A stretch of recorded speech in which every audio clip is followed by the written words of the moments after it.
ನಮಸ್ತೆ ವೀಕ್ಷಕರೇ.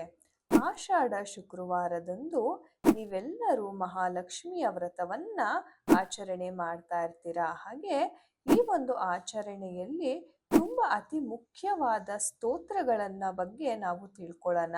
ಶ್ರೀ ಮಹಾಲಕ್ಷ್ಮಿಗೆ ನೀವು ಮುಂಜಾನೆ ಎದ್ದು ಆಕೆಯ ಒಂದು ಮಂತ್ರ ಆಗಿರ್ಬೋದು, ಅಷ್ಟೋತ್ತರ ಆಗಿರಬಹುದು, ಅಷ್ಟಲಕ್ಷ್ಮಿಯ ಅಷ್ಟೋತ್ತರ, ಹಾಗೆ ಕನಕದಾರ ಸ್ತೋತ್ರ.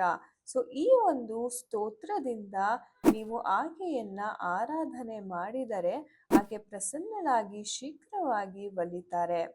ಈ ಒಂದು ಆಷಾಢ ಶುಕ್ರವಾರದಂದು ಪ್ರತಿ ಎಲ್ಲರೂ ನಿಮ್ಮ ನಿಮ್ಮ ಮನೆಯಲ್ಲಿ ಈ ಒಂದು ಲಕ್ಷ್ಮಿಯ ಅಷ್ಟೋತ್ತರ, ಲಕ್ಷ್ಮಿಯ ಸ್ತೋತ್ರಗಳನ್ನ ಖಂಡಿತವಾಗ್ಲೂ ಪಠನೆ ಮಾಡಿ.